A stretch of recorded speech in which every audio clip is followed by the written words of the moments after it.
안녕하세요. 채널의 열혈 구독자입니다. 어느덧 구독하고 본 지도 2년이 흘렀네요. 제 이야기를 쓸까 말까 고민하다가 오늘은 용기 내서 제 이야기를 한번 써보려고 해요. 전 눈에 넣어도 아프지 않은 아들 둘이 있어요. 아주 멋지고 착한 아들들이죠. 첫째와 둘째가 나이 차이가 꽤 났기 때문에 둘째 아들은 저의 늦둥이 아들이에요. 남편을 만나 지금껏 고생 한번 안 하고 살 수 있었던 것이 남편 덕이라고 생각하며 하루하루 감사하게 살고 있었죠. 다행히 아들들은 어려서부터 한 번도 말썽 없이 잘 자라주었고요. 내 인생도 이렇게 순탄하게 흘러가는구나 라고 생각했을 즈음 첫째 아들이 결혼을 한다고 며느리를 데리고 왔어요. 그리고 그 며느리는 정말이지 첫눈에 제가 홀딱 반할 정도로 너무 마음에 들었어요. 얼마나 싹싹하고 예쁘던지 그때가 화나네요. 제가 결혼할 사람이에요. 그때 말씀드렸죠? 지금은 아이들 영어 가르친 일도 하고 있어요. 인사드려, 소미야. 안녕하세요, 어머님, 아버님. 전 윤소미라고 합니다. 잘 부탁드릴게요. 어머님 역시 인상이 너무 좋으세요. 준상 씨한테 말씀 많이 들었어요. 첫째 며느리로 인사를 온 아가씨는 얼마나 싹싹하고 예쁘던지 우리 아들과 참 잘 어울린다고 생각했죠. 캐나다에서 9년을 유학하고 돌아와 지금은 외국인 수사경찰을 하고 있는 며느리가 마음에 들었어요. 그날은 하하호호 얼마나 좋았는지 몰라요. 무뚝뚝한 남편도 첫째 며느리가 마음에 들었는지 그날은 호탕하게 잘도 웃고 말도 잘하더라고요. 그렇게 모든 가족들의 마음에 들었죠. 어머, 반가워요. 날 좋게 봐주다니 너무 고마운걸요. 우리 잘 지내봐요. 이제 종종 왔다 갔다 하면서 친해져야죠. 네, 어머님. 말씀 편하게 하세요. 어머, 이 음식도 맛있고 이것도 너무 맛있어요. 요리 솜씨도 어쩜 이리 좋으세요? 우리 엄마가 요리 솜씨 하나는 엄청 유명하지. 내가 말했잖아. 우리 엄마는 못하는 거 하나도 없다고. 너도 잘 배워놔. 어머, 배워놓기는? 요즘 세상에 누가 밥을 다 해먹니? 그냥 반찬 사 먹어, 알겠지? 소미 힘들게 하지 말고, 알겠어? 어머님, 감사합니다. 저한테 어찌나 요리 압박을 주던지. 가뜩이나 제일 못하는 게 요리인데 말이에요. 그렇게 화기애애한 분위기 속에서 식사 자리가 이루어졌고 아직 고등학생인 둘째는 야간 자율학습으로 인해 참석하지 못하게 되었죠. 전 첫 만남이지만 제 며느리가 쏙 마음에 들었어요. 그렇게 첫째 아들과 결혼을 약속하고 결혼 준비를 이어가고 있었죠. 며느리는 캐나다에서 유학을 9년 정도 하고 와서 그런지 굉장히 쾌활하고 부침성이 좋았어요. 모든 친척들이 봤을 때도 참 잘 얻었다고 할 정도로 싹싹했어요. 요즘 친구들 중에도 저런 친구가 있구나라는 생각으로 마음에 쏙 든 며느리였어요. 아유, 진짜 잘 얻었다. 요즘 세상에 어쩜 저리 싹싹한 며느리가 있어? 영어도 잘해, 똑똑해. 며느리 잘 얻었다, 정말. 아유, 그러니까 말이야. 나도 마음에 쏙 들어. 우리 아들이랑도 너무 잘 어울리는 것 같고, 앞으로 내가 더 잘해줘야지. 아유, 우리 며느리도 저런 아가씨 얻었으면 딱 좋았을 텐데. 진짜 며느리 제일 잘 얻었단 말이야. 부럽다, 부러워. 아휴. 다행히 둘째 아들도 첫째 며느리를 참 마음에 들어 하더군요. 둘째 아들의 형수님이지만 때로는 누나처럼 잘 지냈어요. 그렇게 첫째 며느리는 저희 집의 이방인이 아닌 원래 가족이었던 것처럼 스며들었죠. 둘째 아들도 제 말은 잘 듣지 않더라도 첫째 며느리의 말은 잘 듣더군요. 아무래도 어려운 사이라서 그랬던 것 같기도 했고요. 딸이 없는 저로서는 딱 딸 같은 며느리 그 이상이었죠. 집안에 사람이 잘 들어야 한다는 말이 정말 딱인 것 같을 정도로 첫째 며느리를 잘 얻었다고 생각이 들었어요. 얼마나 좋던지. 제가 도련님 옷 좀 골라봤어요, 어머니. 결혼식에 입고 와야 할 옷인데 도련님은 이런 스타일이 더 잘 어울리는 것 같거든요. 어머님이 보기엔 어떠세요? 오늘 도련님이랑 준상 씨랑 같이 쇼핑하고 밥도 먹었는데 도련님이랑도 너무 잘 맞는 거 있죠? 어머, 딱이다. 첫째 니가 아주 보는 눈이 있어서 옷도 잘 골랐네. 니 형 결혼식에 이 옷 입고 가면 되겠다, 준서가. 안 그러냐? 네, 맞아요. 형수님이 옷도 잘 골라주고 어찌나 센스 있던지. 내가 지금 가지고 있는 옷보다도 더 괜찮은 것 같다니까. 형수님, 고마워요. 고맙긴요.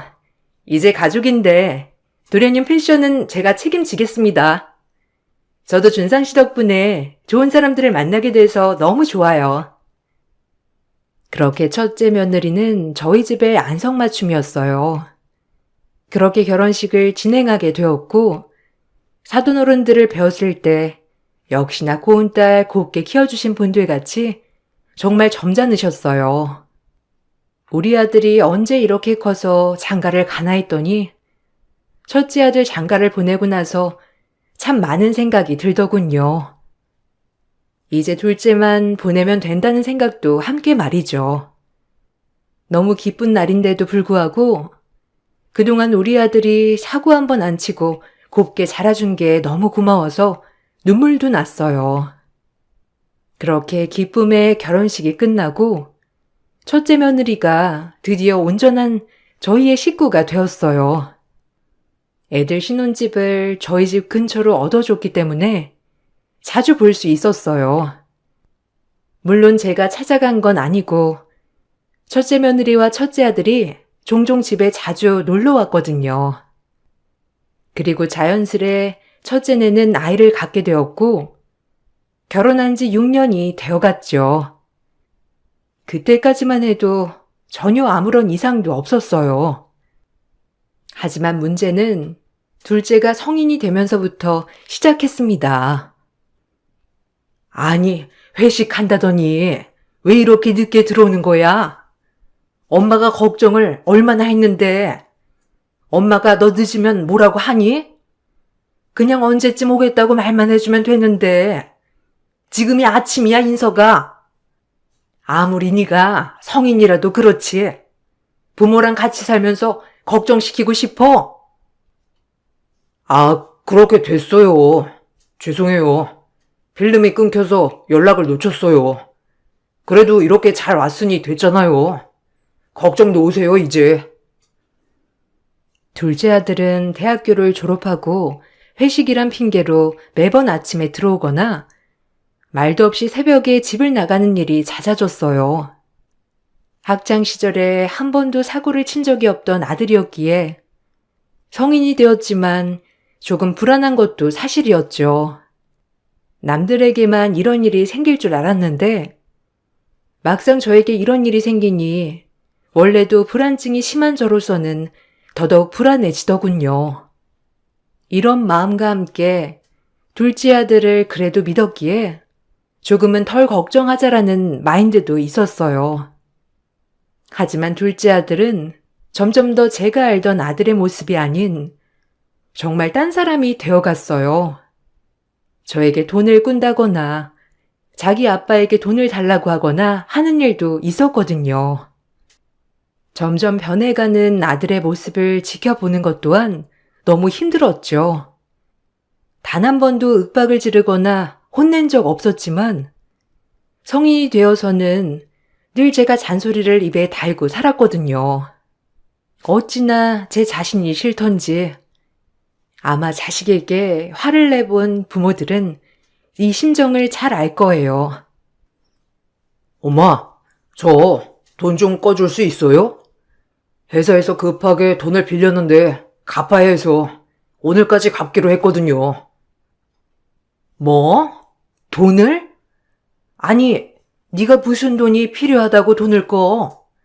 너 월급은 어떡하고? 아니, 그게 얼만데 그래?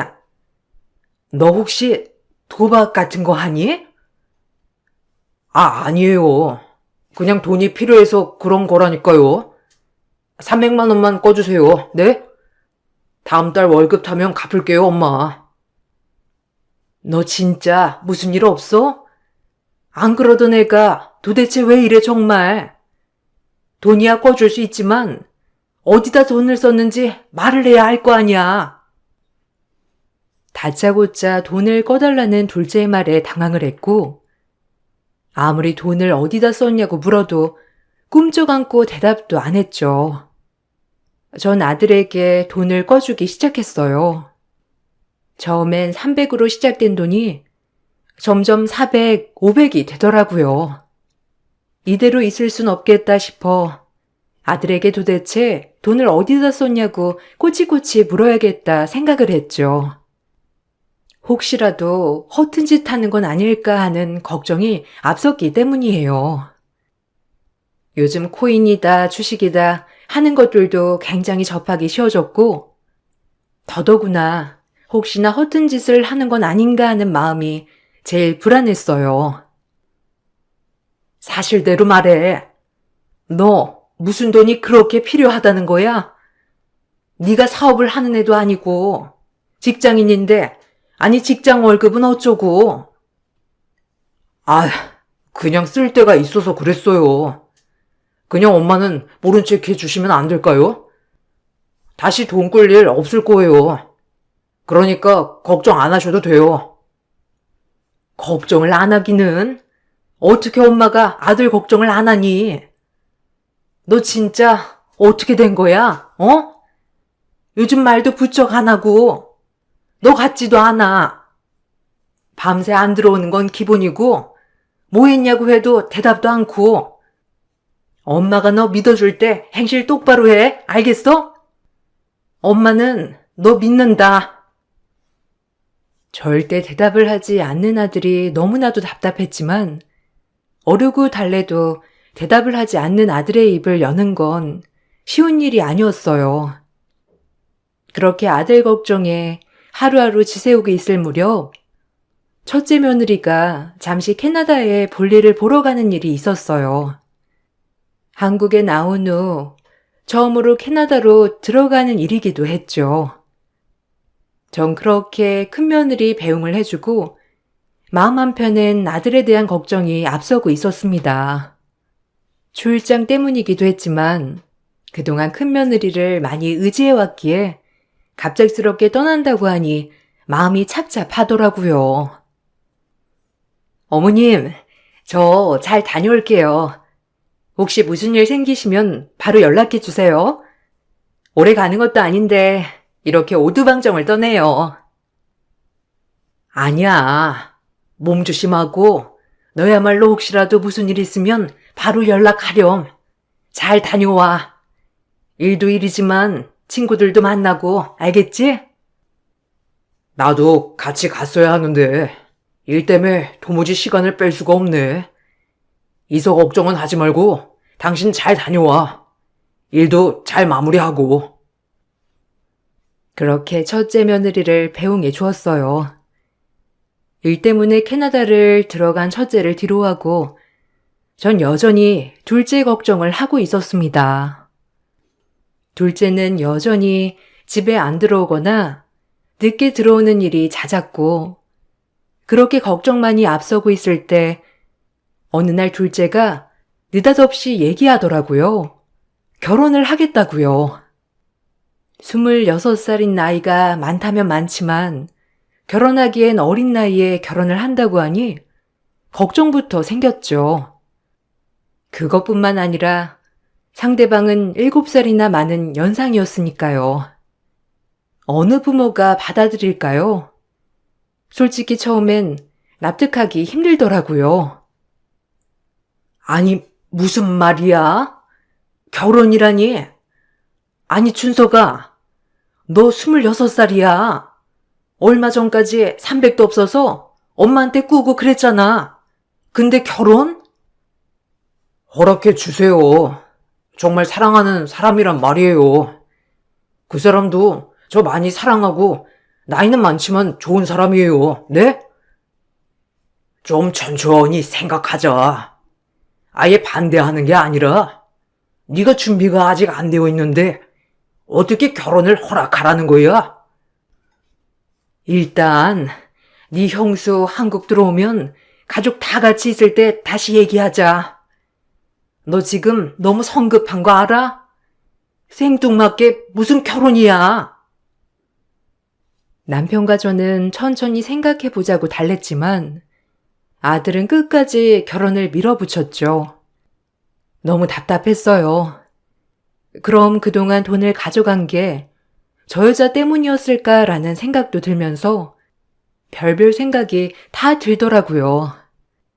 그래서 아들의 결혼을 좋게 볼 수만은 없었습니다. 아들이 소개해줄 여자를 보기도 전에 이미 색안경이 가득 끼인 거죠. 그때는 왜 그렇게 모든 게 의심스럽던지 하루하루 피말라갔죠. 너 그동안 돈 한 푼 두 푼 꺼간 게 그 여자 때문이니? 엄마한테 솔직히 말해봐. 네가 그럴 리가 없잖아. 어떻게 된 거야? 아니에요, 그런 거. 돈이랑 그 여자랑은 아무 상관 없으니까 그냥 엄마가 허락해 주세요. 다음 주 중으로 인사드릴게요. 너 진짜 그렇게 네 멋대로 그럴래? 아니, 뭐가 문제야? 엄마한테 말을 해보라니까.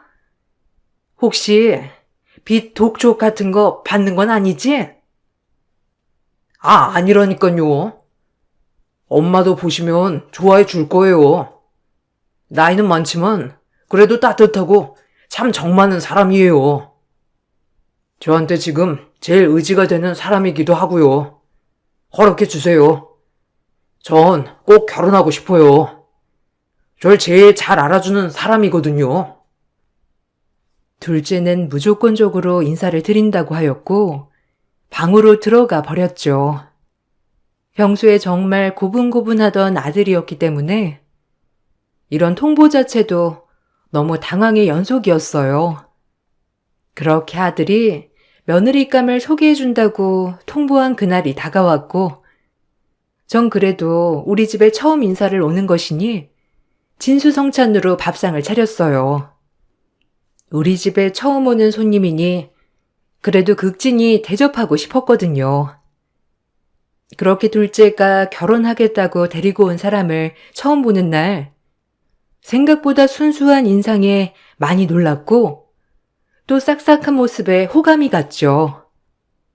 말이 없던 남편조차도 깜짝 놀랄 만큼 부침성이 좋았으니까요. 처음 의심으로만 똘똘 뭉친 제가 한순간에 마음이 눈녹듯 녹았어요. 엄마, 인사할게요. 제가 말씀드린 결혼하고 싶은 사람이에요. 인사해요, 지연 씨. 여기는 어머니 아버지예요. 어머, 안녕하세요. 처음 뵙겠습니다. 많이 놀라셨죠? 갑작스럽게 결혼한다고 하니 어머님, 아버님이 많이 놀라셨을 것 같아요. 네, 반가워요. 그래도 생각했던 것보다도 인상이 더 좋으네요. 일단 추우니까 들어와서 식사부터 하죠. 얼른 들어와요. 어머, 힘드셨겠어요. 이렇게 많이 안 차려주셔도 되는데. 너무 잘 먹을게요, 어머님. 하나같이 다 맛있어요. 감사합니다. 아유, 차린 건 없는데 입에 맞다니 정말 다행이에요. 맛있게 먹어요. 잘 먹어주니까 좋네. 여기 잡채도 좀 먹어봐요. 이렇게 싹싹하게 말을 걸어오는데 제가 너무 색안경을 쓰고 보는 건가 싶을 정도로 싹싹한 처자였죠. 나이 차이가 아들과 7살 차이가 났지만 그래도 나이 차이가 뭐가 중요할까라는 생각도 들 만큼 말이에요. 둘째가 데리고 온 며느리감은 첫째와 성격이 비슷할 정도로 싹싹했어요. 그래 첫째와도 나이 차이가 얼마 나지 않으니 오히려 친하게 지내고 좋겠다 싶은 생각도 살짝 들었죠. 그렇게 전 첫 만남에 이미 둘째 며느리에게 마음을 뺏겨버렸습니다. 태생이 누구든 미워하지 말자라고 생각하기도 했지만 최대한 정말 사람 자체를 보고 싶었거든요. 그렇게 둘째 며느리의 댐댐이를 하나하나 보기 시작했죠. 참 곱더라고요. 어머님, 말씀 편하게 하세요. 그리고 아직 준석 씨가 어리지만 제가 옆에서 잘 내조할게요. 그러니까 허락해 주세요. 그럴까 그럼? 사실 우리 아들이 모아놓은 돈도 없고 그런데 갑자기 결혼을 한다고 해서 내가 너무 놀랐어. 네, 그러실만 하죠. 저 같아도 그럴 것 같아요. 하지만 제가 옆에서 잘 케어할게요. 어머님 이래봬도 사회생활 경험도 제가 더 많고 그러니까 걱정 놓으세요. 잘할게요. 어머님이 걱정하시는 부분 뭔지 다 알아요. 아무래도 많이 걸리시겠죠. 사실 나이 차이 때문에도 그렇고 아무래도 우리 아들이 모아놓은 돈도 없다 보니까 걱정이 이만저만이 아니긴 했어. 근데 이렇게 실제로 보니까 오히려 내가 생각한 거랑 다르게 싹싹하고 참 좋네. 지연 씨가 마음에 드니까 걱정 마. 둘째 며느리가 될 아가씨는 허락을 구함과 동시에 본인이 잘하겠다고 어필했죠. 이렇게 대놓고 어필하다 보니 내가 괜한 사람을 오해했나 싶은 마음에 미안하기도 하더라고요. 그리고 나이 차이는 중요하지 않다는 생각과 함께 이 결혼을 허락하여야겠다고 생각했어요. 어차피 이왕 허락하는 거 좋은 마음으로 허락해주고 싶은 마음도 있었거든요. 아직 둘째가 철이 한참 없지만 결혼을 하면 변할 거라는 생각도 했고 둘째 며느리가 저렇게 든든하니 당연히 믿음직스럽다고 생각도 했고요. 남편도 마음에 드는 눈치더라고요. 그래서 한달음에 결혼을 허락했죠. 남편에게 재산이 많이 있었기 때문에 둘째 아들 결혼 준비도 문제는 되지 않았어요. 그렇게 결혼을 허락했어요. 둘째와 둘째 며느리가 좋아하는 모습을 보니 괜한 걱정을 했나 싶을 정도였죠.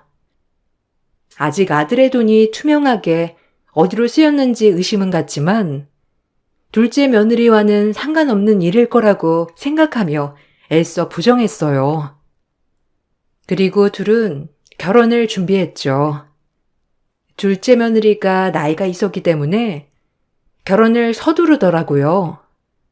전 큰 며느리도 한국에 있을 때 천천히 진행하고 싶었지만 뭐가 그리 급한지 날짜까지 잡아오고 하나하나 준비하고 있더라고요. 그 부분에 있어서 초치고 싶지 않아 아들이 하자는 대로 따랐고요. 너무 서두르는 거 아니니? 아무리 나이 차이가 있다지만 너희 형수 들어오기도 전인데 좀 천천히 하는 게 어때? 이왕 준비하는 거 쇳불도 당김에 빼야죠. 빨리 같이 살고 싶어서 그래요. 나이도 있고 언제까지 기다릴 순 없잖아. 그리고 형수가 들어와도 뭐 반대할 것도 아니고 무슨 상관이에요? 그냥 저랑 지연이 믿어주세요, 엄마가. 엄마도 보셨으니까 알잖아요. 그건 그렇지만 모르겠다. 그래, 네가 어련히 알아서 해야지. 지연이는 결혼 준비할 돈은 좀 모았다니? 나보단 좀 있지.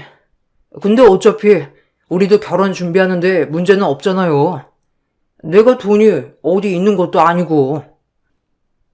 약간 뻔뻔한 둘째의 태도에 황당했지만 어려서 한 번도 속 썩인 적 없는 나들 참 커서 가지가지로 속 썩인다고만 생각했어요.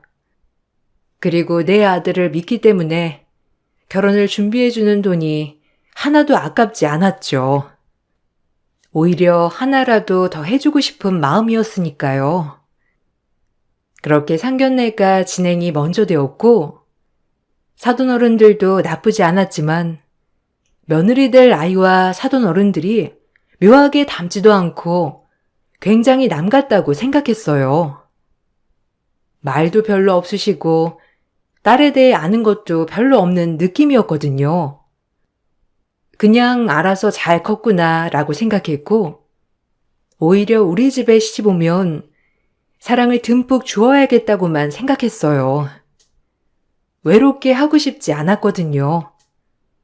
상견례를 마치고 나니 이번엔 아들이 혼인신고를 먼저 하겠다고 하는 바람에 이번엔 정말 화가 났습니다. 아무리 엄마를 무시해도 그렇지 모든 걸 다 자기 멋대로만 하려고 하는 것 같았거든요. 전 아들에게 정말 처음으로 그렇게 화내본 적이 처음이었던 것 같아요. 상견례도 했으니까 우리 혼인신고 먼저 할게요, 엄마. 어떻게 생각하세요? 요즘엔 혼인신고들도 먼저 하고 그런다는데. 지연이 생각이니? 네 생각이니? 뭐 하나 다 통보하는구나. 그러면서 엄마 돈으로 장가 가고 싶어? 네가 그렇게 혼자 통보할 거면 너 알아서 장가 가지. 왜 엄마한테 다 해달라고 하면서 뭐든 통보하는 건데? 내가 네 뒤치다거리 하는 사람이야? 아유, 진짜. 아니, 그게 아니고 어차피 할 거니까 미리 한다는 거죠. 엄마 왜 이렇게 화를 내세요? 이게 뭐라고? 엄마 너무 예민하신 거 아니에요? 무작정 빨리빨리 서두르는 통에 너무 속상했어요. 그러다 보니 저조차도 처음엔 좋게 생각했던 부분들이 점점 나쁜 쪽으로 생각이 들기도 했죠. 착한 우리 아들이 정말 며느리 때문에 저렇게 된 걸까 하는 마음도 들었으니까요. 하지만 그런 마음이 들었을 때 다시 고쳐먹기도 했었죠. 우리 아들도 똑같기 때문이라고 생각하면서요. 그리고 그들은 기어이 혼인신고를 먼저 했어요. 정말 못마땅했지만 남편 또한 성인이니 그냥 알아서 하게 내버려 두라고 하더군요. 그렇게 그냥 두었습니다. 그리고 결혼식을 얼마 앞두고 큰며느리가 캐나다에서 귀국을 하게 되는 날이었어요. 큰며느리와 수다를 떨 생각에 얼마나 기뻤는지 아침부터 신이 나 있었죠.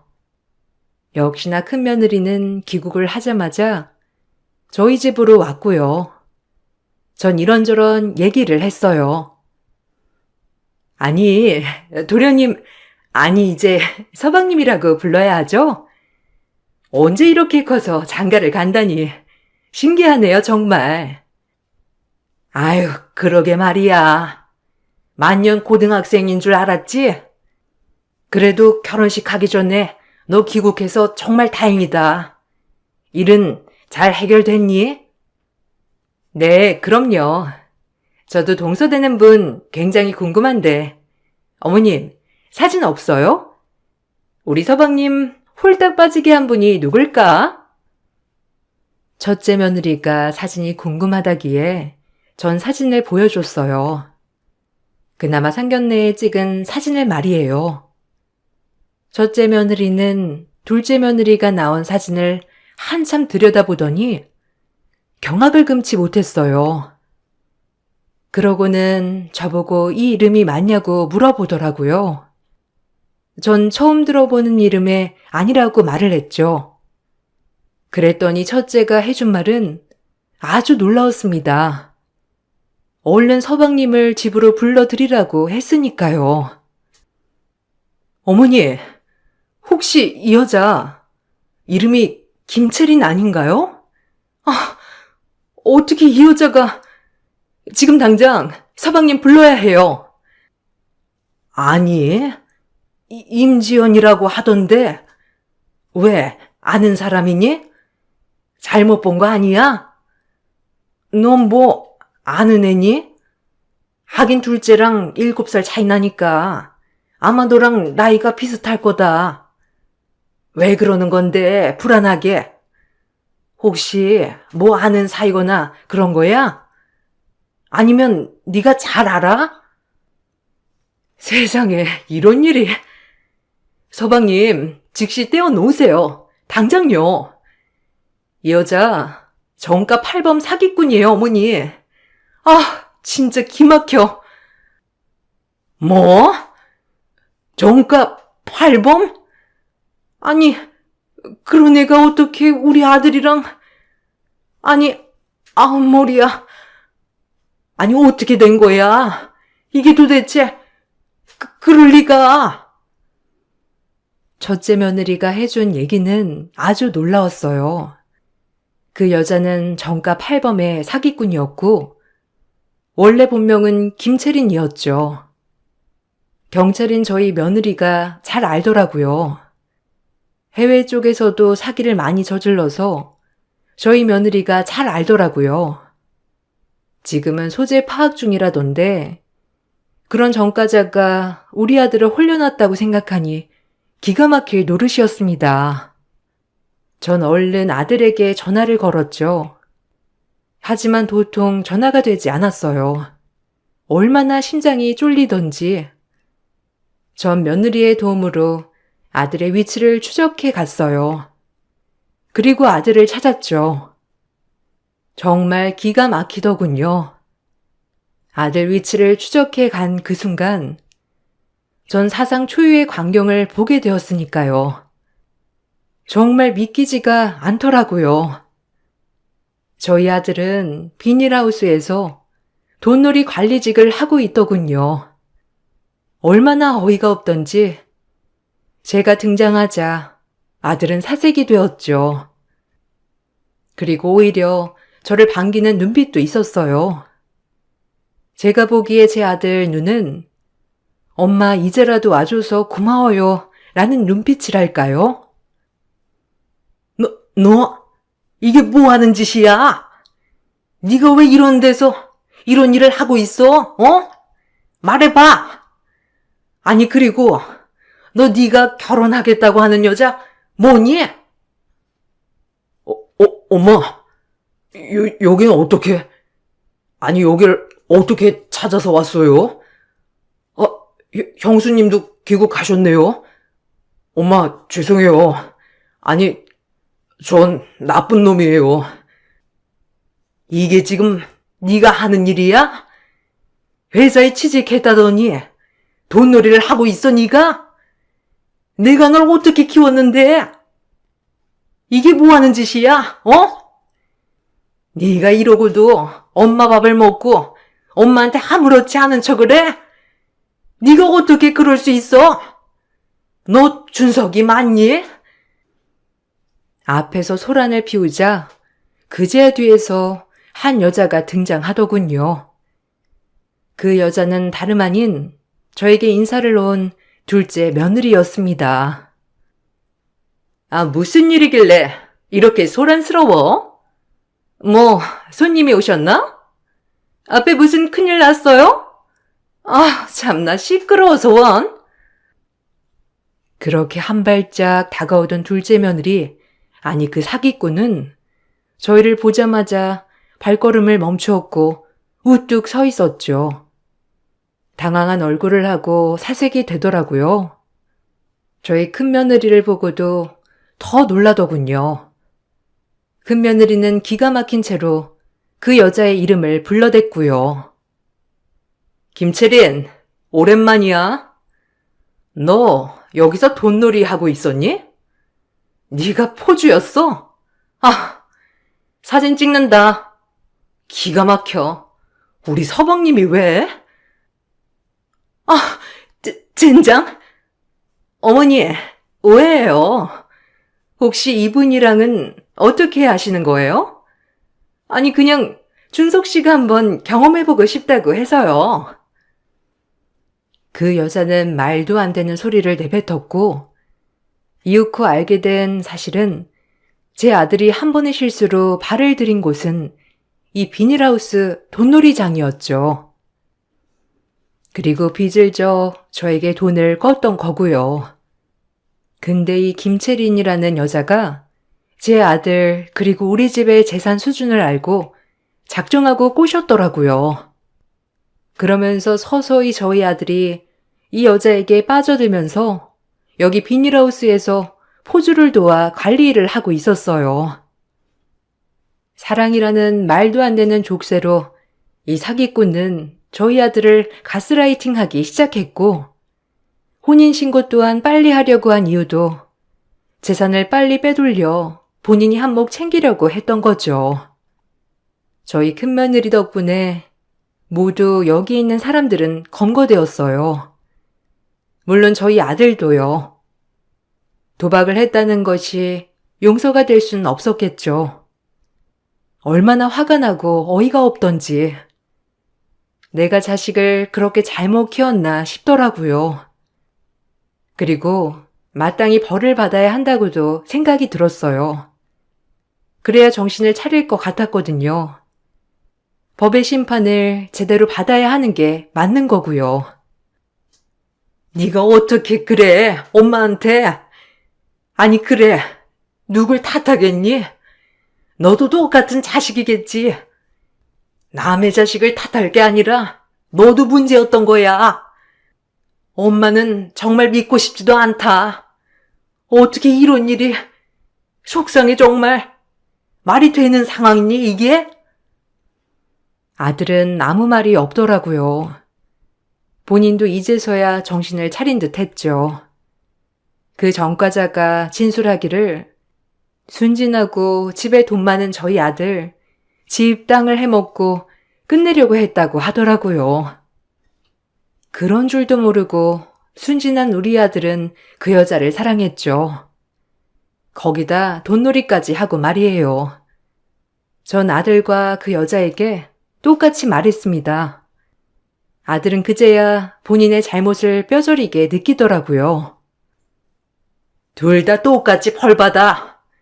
실수 한 번이야 할 수 있지. 그런데 벌은 받아야 하지 않겠니? 그리고 당신, 우리 아들 꼬셔서 한몫 단단히 챙기려고 했다면서? 이 결혼 무효야. 혼인신고 무효소송도 할 거니까 기다려. 나쁜 년. 이렇게 양의 얼굴을 하고. 엄마, 죄송해요. 이제서야 제가 뭘 잘못한지 크게 알 것 같아요. 처음이 무섭지. 점점 중독되어가는 제 자신이 저도 무서웠어요. 나야 뭐, 또 깜빵 갔다 오면 되지. 뭐 전 익숙해요. 당신 그 못난 아들이나 잘 관리해요. 어리바리 해가지고. 입 다물어. 너 이번엔 구범이야. 이번에 순순히 나올 수 있을 것 같아? 도박에 결혼 사기에. 이번엔 오래 있어봐라. 알겠어? 나쁜 년. 아니, 오래 있다니요? 저 반성하고 있다고요. 아니, 형사님이 이 집 며느리인 줄 알았으면 이 남자애 절대 안 건드렸지. 정신 차려. 나이도 새파랗게 어린 것이 남의 등이나 처먹으려고 하고. 너네 진짜 부모가 이런 거 아시니? 우리 아들도 반성하고 벌 받아야지만 너란 년도 참 답 없다 이년아. 가서 정신교육 제대로 받고 나와. 알겠어? 이 나쁜 것. 어머님, 법이 심판해 줄 거예요. 너무 걱정 마세요. 너 잘 걸렸어. 언제나 또 걸릴 줄 알았지. 이번에 9번째지? 가지가지다 너란 애도. 그저 본인의 반성보다 잘못 걸렸다고 생각하는 저 여자를 보니 참 소름이 돋았어요. 그렇게 저희 아들과 그 사기꾼 여자는 벌을 받았습니다. 저희 아들은 전과가 없기도 해서 징역 2년에 집행유예 3년을 선고받았고 곧 혼인 무효 소송을 했죠. 결과는 혼인 무효 처리가 되었어요. 며느리에게 들어보니 그 여자는 여죄가 많아 징역 12년을 선고받았다고 하더라고요. 사기꾼을 저희 며느리로 들일 뻔했던 아찔한 순간이었죠. 아들에게도 죄가 없는 건 아니지만 지금은 정신과 치료 중에 있어요. 오히려 정말 지금은 정신을 차려 착실하게 물류창고에서 일을 하고 있고요. 저희 집에 재산을 노려 한몫 크게 뜯어먹으려고 했던 그 여자가 너무 괘씸하기도 하지만 아들에게도 귀한 밑거름이 되었다고 생각해요. 그리고 큰며느리에게 얼마나 고맙던지. 아마 큰며느리 아니었으면 지금쯤 우리 아들은 더한 나쁜 짓과 그 여자에게 돈을 엄청 뜯겼을 걸 생각하니 참 얼마나 아찔하던지. 남편은 그 일이 있은 후 아들을 받아들이지 못했지만 저의 노력으로 아들을 용서했어요. 아들도 본인의 잘못이 어떤 잘못인지 꽤나 크게 반성을 했고요. 지금 밤낮으로 일하는 모습이 아마 그 반성의 결과라고 생각해요. 아들도 빠져나오고 싶었지만 절대 빠져나오지 못했다는 그곳. 여러분, 정말 중독은 무서운 거더라고요. 이렇게 저의 가까운 사람의 일이 되어보니 뼈저리게 느꼈답니다. 절대 돈놀이에 손대지 마세요. 바로 옆에서 지켜보니 참 못할 짓이더라고요. 전 그래도 지금 아들을 잘 믿어보려 하고 살고 있어요. 그리고 혹시라도 또다시 잘못을 한다면 가차없이 벌을 줄 거고요. 지금은 시간이 많이 지났지만 아직도 그때 생각만 하면 참 아찔하답니다. 여러분들도 꼭 경계하시고 행복한 하루 보내세요. 안녕하세요.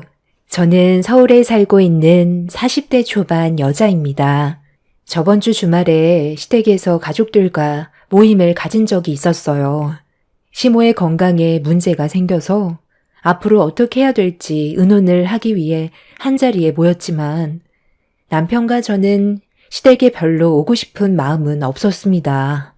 하지만 가족이라는 이유 하나 때문에 어쩔 수 없이 참석을 할 수밖에 없었어요.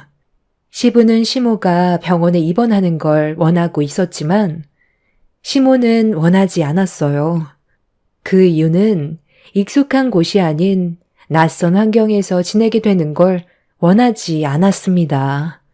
심각해진 분위기 속에 갑자기 초인종 소리가 울렸고 인터폰을 확인해 보니 시동생과 이혼을 했던 동서가 할 말이 있다며 현관문을 두드리고 있었어요. 시동생은 법적으로 남이 됐으니 문을 열어주지 않아도 된다고 했지만 계속해서 현관문을 두드리는 소리에 시부가 자리에서 일어나 문을 열어주었습니다. 동서는 시부의 얼굴을 보자마자 무릎을 꿇었고 한 번만 기회를 달라며 손이 발이 되도록 빌며 오열을 했지만 시동생이 받아주지 않고 있었습니다. 심각해진 분위기는 작년에 있었던 일들을 다시 떠올리게 만들었어요. 시모는 저보다 항상 동서를 더 신경 쓰고 챙겨줬었는데요. 그 이유는 아이들 문제였어요. 동서는 아들, 딸을 낳았지만 저는 딸 하나 낳아 키우고 있었거든요. 둘째도 낳을 수는 있었지만 제 딸이 태어날 때부터 눈에 장애를 가지고 세상 밖으로 나와서 많은 보살핌이 필요해서 둘째 낳을 생각은 전혀 할 수가 없었죠. 시모는 제 딸이 장애를 가지게 된 게 전부 제 탓이라고 항상 저만 보면 불만을 털어놓았습니다. 아이의 몸에 문제가 생기게 된 것도 마음이 아픈데 시모까지 저만 보면 잡아먹으려고 달려드는 행동들에 상당한 스트레스를 받았었어요. 시모가 저를 무시하니 동서 또한 저를 막대해도 된다고 생각을 하고 있었습니다. 이런 관계가 지속이 되다 보니 지켜보던 남편의 불만은 결국 폭발을 하게 되었습니다. 아이 문제로 동서와의 차별은 집안 전체의 분위기를 안 좋게 만들었어요. 남편은 차라리 얼굴을 안 보고 사는 게 스트레스 안 받고 행복하겠다면서 자리를 박차며 저와 아이를 데리고 밖으로 나갔습니다. 그렇게 시댁과 연을 끊고 지낸 지 어느새 8년이라는 시간이 지나갔고 시모와 동서의 얼굴은 안 보고 지냈었지만 시부와 시동생이 저희 집에 가끔 찾아와서 어떻게 지내고 있는지 정도는 대충 알 수 있었어요.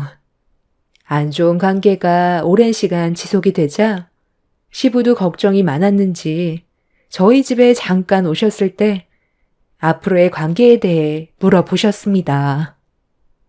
서로 얼굴 안 보고 지낸 지 벌써 8년이나 됐다. 언제까지 이렇게 지낼 거니? 가족끼리 등을 돌리고 산다는 게 무조건 해결 방법이 되는 건 아니란다. 그렇긴 하죠. 그런데 아버지도 보셨겠지만 세수 씨 아이랑 제 딸을 너무 비교하잖아요. 앞이 완전히 안 보이는 것도 아니고 그래도 희미하게나마 아주 조금은 보인다는 거 아버지도 아시잖아요.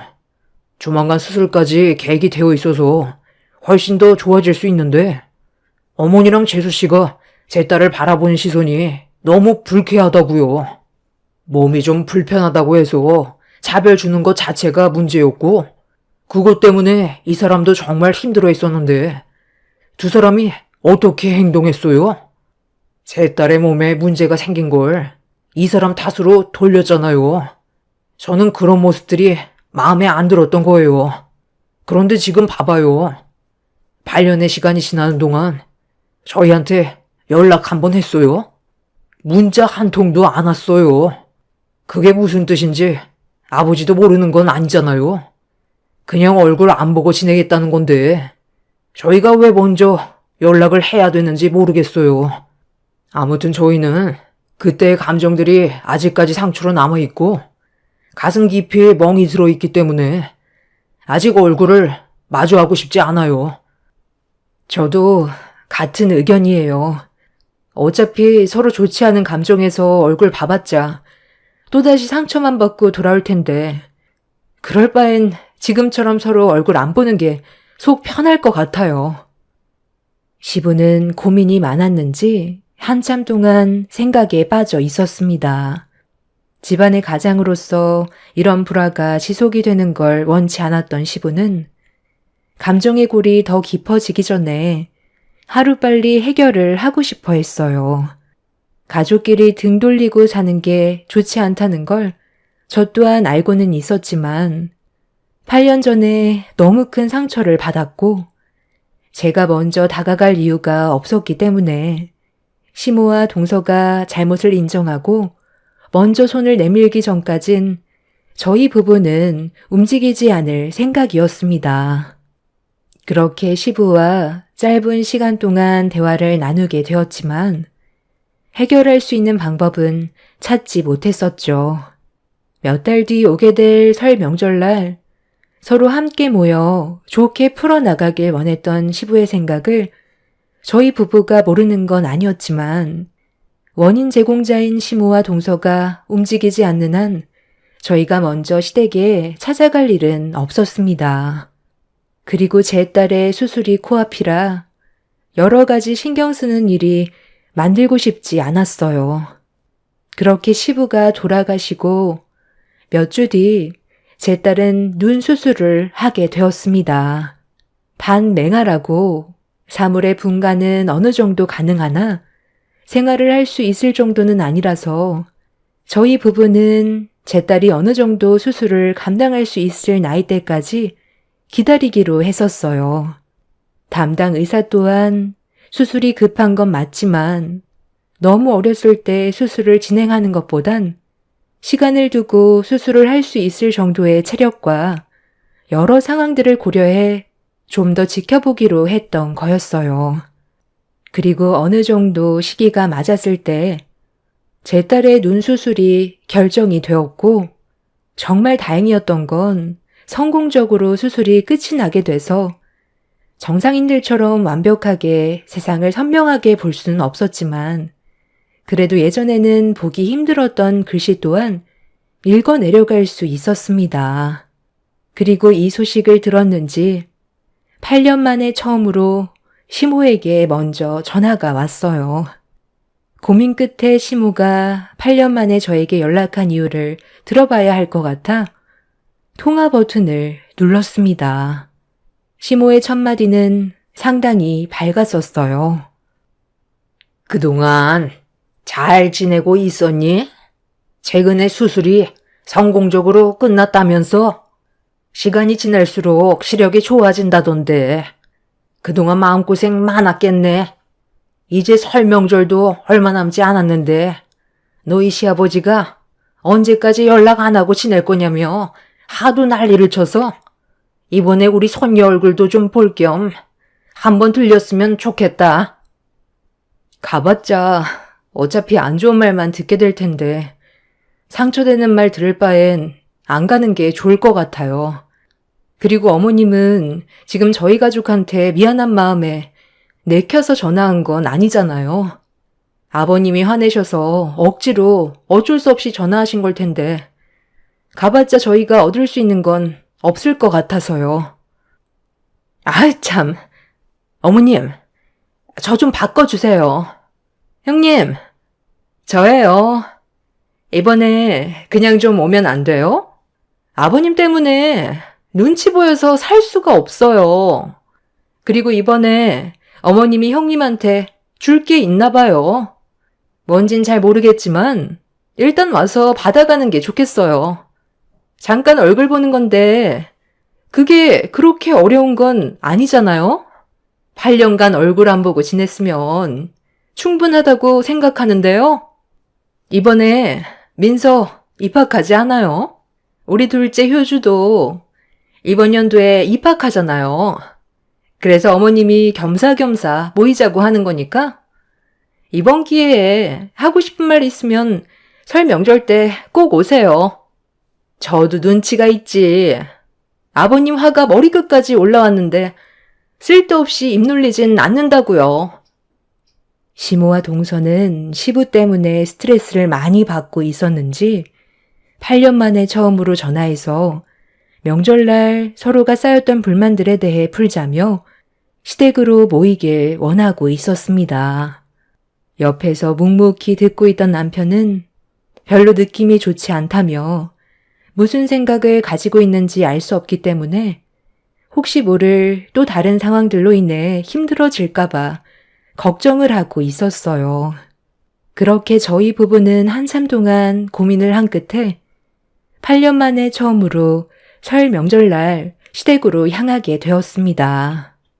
가는 동안에도 걱정이 많았었지만 시부가 가족들과 한자리에 모이는 걸 너무 원해서 어쩔 수 없이 시댁으로 가게 된 거였지만 조금이라도 상처가 되는 말을 듣게 된다면 고민도 하지 않고 집으로 다시 돌아올 생각을 가지고 있었습니다.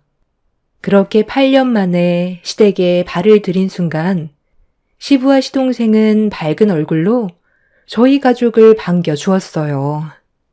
그리고 뒤이어 나온 시모와 동서는 어색한 미소로 인사를 건넸습니다.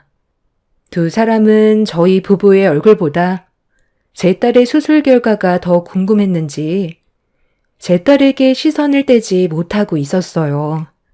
동서의 자식들은 웃고 떠들면서 거실을 활개치며 뛰어다니고 있었지만 제 딸은 안정을 취해야 되는 몸 상태라 조심스럽게 방으로 들여보냈습니다. 애들 목소리에 귀를 기울인 제 딸은 같이 놀고 싶었는지 사촌들과 자리를 만들어달라고 요청하길래 거실에서 뛰어놀고 있는 조카들을 불러 방에 있는 제 딸과 잠깐 대화를 나눌 수 있게 시도를 하려 했는데 아이들에게 충격적인 말을 듣게 되었습니다. 요즘 애들 친구 가려서 사귀잖아요. 조기 교육이 중요하다는 거 형님도 모르지 않을 텐데요. 어떤 애들과 만나냐에 따라 아이의 생각과 앞으로의 미래가 달라진다고요. 주변 친구들한테 얼마나 많은 영향을 받는데요. 제 아이들이 배울 게 없다고 생각해서 그런 말을 한 것 같으니 이해해 주세요. 사람마다 생각하는 건 다르잖아요? 그래도 그렇지. 이건 누가 봐도 잘못된 행동이고 바로 잡아주는 게 부모 역할 아니야? 아무리 애들이 어리다 해도 방금 한 말에 대해서는 사과했으면 좋겠어. 나 참, 장애인 보고 장애인이라고 한 게 무슨 잘못이에요? 장애인들이 노는 무리가 따로 있는데 정상인들과 섞이고 싶어 한다는 것 자체가 문제인 거죠. 정상인들이 왜 장애를 가진 사람들 때문에 피해를 봐야 되는 건데요? 방금도 보세요. 우리 애들 잘 놀고 있었는데 앞이 안 보여서 방에 들어갔으면 그냥 얌전히 있으면 되지. 귀는 또 왜 이렇게 밝아서 우리 애들 노는데 끼고 싶어가지고 불러달라고 하면 우리 애들이 같이 놀아줘야 되는 거예요? 제가 뭔데 우리 애들한테 오라가라 하는 건데요. 요즘 세상 장애를 가진 사람들을 향한 시선이 많이 좋아졌다곤 하지만 그래도 불편하고 옆에 있는 것조차 싫어하는 사람들이 아직 훨씬 많다는 거 형님도 모르는 건 아닐 텐데요. 그리고 애들 문제를 어른이 개입하는 것 자체가 통제고 아이들의 생각을 막는 거예요. 자기들이 원하지 않았기 때문에 거부를 한 건데 억지로 사과시키고 놀게 해줄 수는 없잖아요. 아이들의 의견도 존중을 해줘야죠. 장애가 있으니까 장애인이라고 한 건데 그게 뭐가 문제인지 모르겠네요. 8년 만에 보는 얼굴이면 그냥 좋게 대충 넘어가면 되는 거지. 꼭 그렇게 콕 집어서 걸고 넘어져야 속이 후련하세요?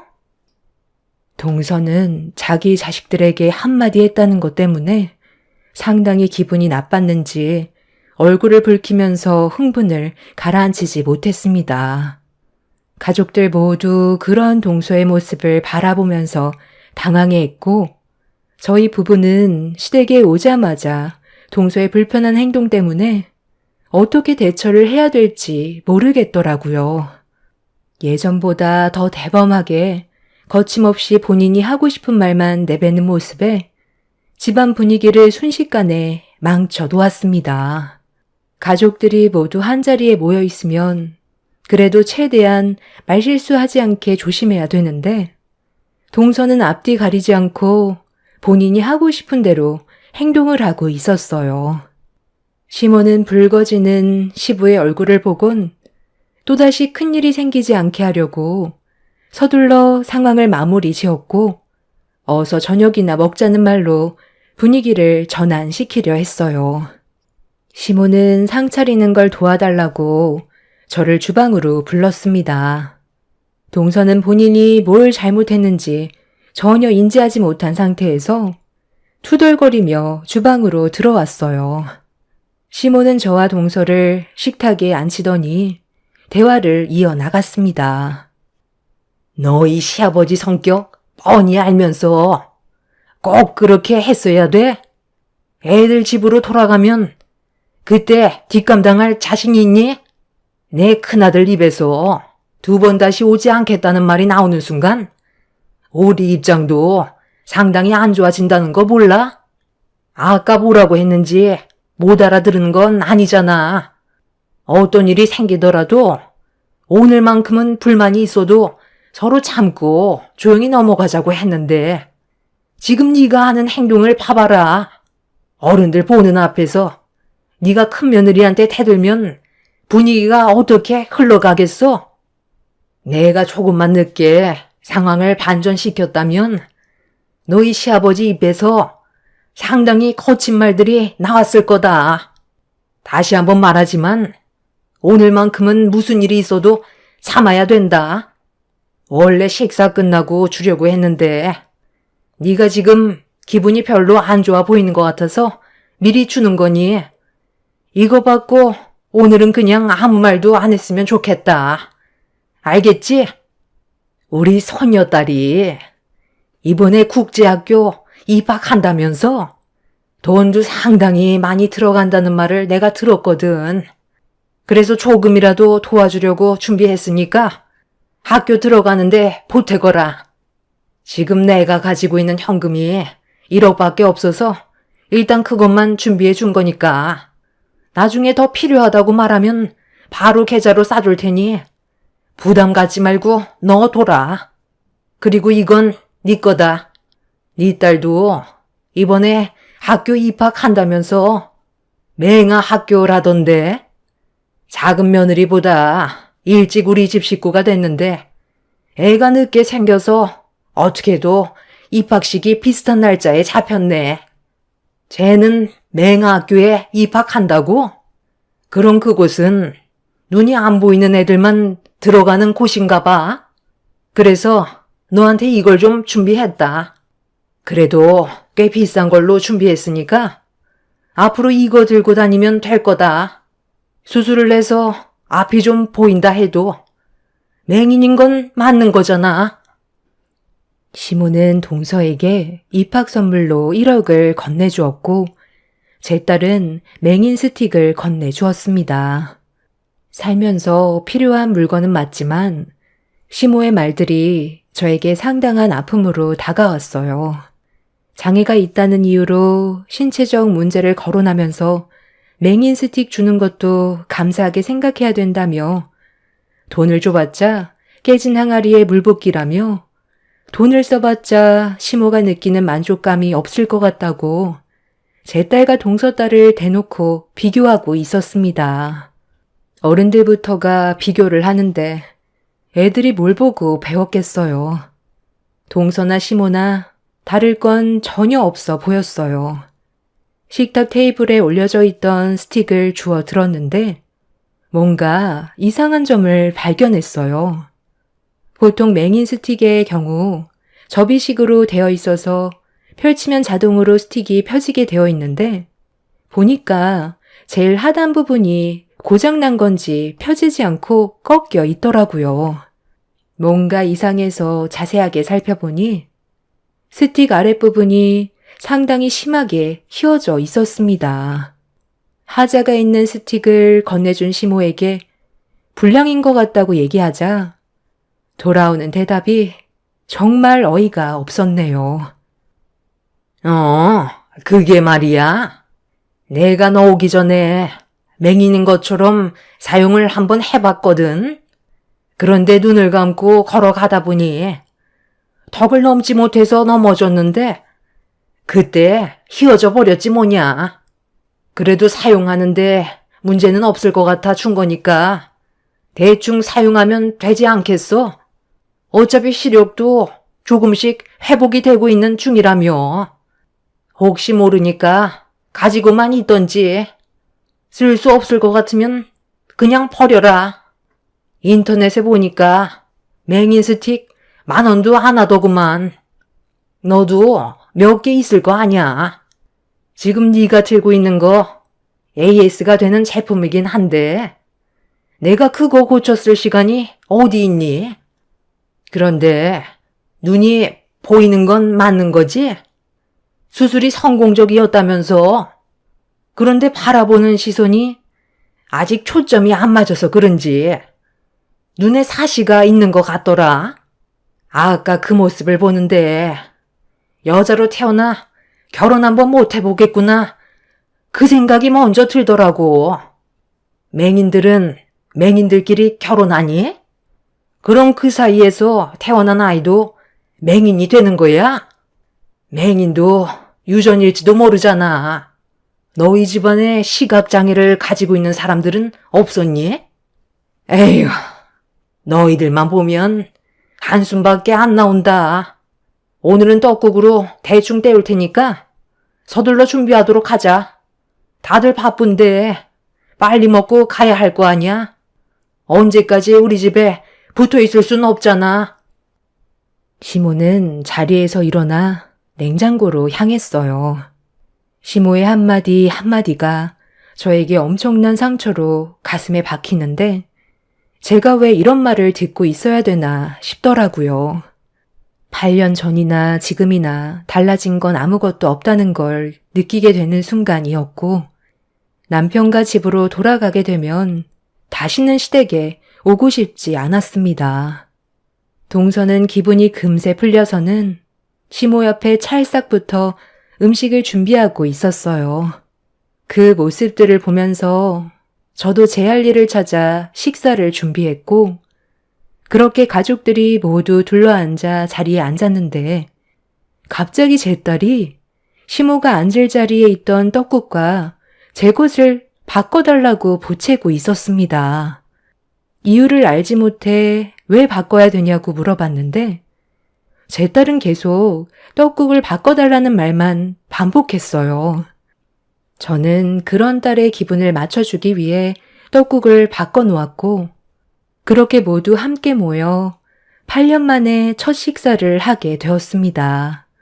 그런데 한 그릇을 뚝딱 비운 시모가 갑자기 표정이 일그러지더니 배를 부여잡고 급하게 화장실로 뛰어가 비명을 지르기 시작했어요. 화장실에 들어간 시모가 복통을 호소하며 괴로워하고 있는데 그 이유를 알지 못한 가족들은 화장실에서 나오지 못하고 있는 시모를 기다리고 있었습니다. 시부는 갑자기 일어난 돌발 상황에 많이 놀랐는지 무슨 일이냐고 물어보았고 시모는 본인도 잘 모르겠다면서 배가 너무 아프다면서 힘들어하고 있었어요. 그렇게 한참 뒤 화장실에서 나온 시모는 얼굴빛이 하얗게 변해선 거실 소파에 털썩 주저앉았는데 모두들 의아해하고 있었습니다. 정확한 이유를 알지 못해 모두가 당황해서 시모의 상태를 지켜볼 수밖에 없었습니다. 그런데 문제는 시간이 지날수록 점점 더 심각해졌고 시모는 몇 초마다 화장실을 반복해 왔다 갔다 하더니 나중엔 나올 힘도 없었는지 화장실에 주저앉아 버렸습니다. 시부는 그제서야 음식에 무슨 문제가 있는 것 같다고 했지만 가족들 모두 멀쩡한데 시모만 복통을 호소하고 있다는 게 너무 이상했어요. 그런데 그 순간 좀 전에 제 딸이 꺼낸 한마디가 머릿속에 스쳐 지나갔고 제 딸은 가족들이 모르는 무언가를 알고 있는 것 같아 좀 전의 상황에 대해 조심스럽게 물어봤어요. 왜 떡국을 바꾸라고 한 건지 되물어 보는 순간 딸이 뱉은 한마디는 가족 모두를 경악하게 만들었습니다. 제 딸이 방에 들어가 있을 때 옆방에서 동서가 전화통화하는 대화 소리를 전부 듣고 있었다면서 동서가 아는 지인에게 설사약을 구매한 것 같았어요. 액상으로 되어 있어서 조금만 넣어도 설사를 유발할 정도로 강력한 약이었는데 그걸 한 통 전부를 제가 먹을 떡국에 부어버릴 거라고 지인과 대화하는 걸 옆에서 듣고 있었다는 걸 설명해주고 있었습니다. 제 딸은 눈이 잘 안 보이는 탓에 귀가 상당히 예민해서 작은 소리조차 상당히 민감하게 반응을 하는데 옆방에서 전화 통화하는 건 당연히 전부 다 들을 수 있던 거였죠. 이 사실을 알게 된 제 딸은 평소 자기를 싫어하던 할머니와 바꾸라고 말을 했던 것 같아 보였어요. 그리고 이 사실을 가족 모두가 알게 된 순간 시동생은 동서의 가방을 뒤지기 시작했고 그 안에서 액상으로 되어 있는 설사 약통이 바닥으로 떨어졌습니다. 집안은 순식간에 난리가 났고 동서가 이런 일을 저질렀다는 거에 모두가 분노를 감추지 못하고 있었습니다. 그리고 제일 많은 피해를 받게 된 시모가 동서의 생각 없는 행동으로 인해 자신이 피해를 봤다는 거에 화가 났는지 화장실에서 비틀거리며 밖으로 걸어 나왔습니다. 안색이 상당히 안 좋아진 상태에서 시모는 동서의 뺨에 손을 올렸고 머리채를 잡으면서 분노를 표출했어요. 내가 다른 건 다 참고 넘어갈 순 있지만 먹는 걸로 장난치는 건 절대 용서할 수가 없다.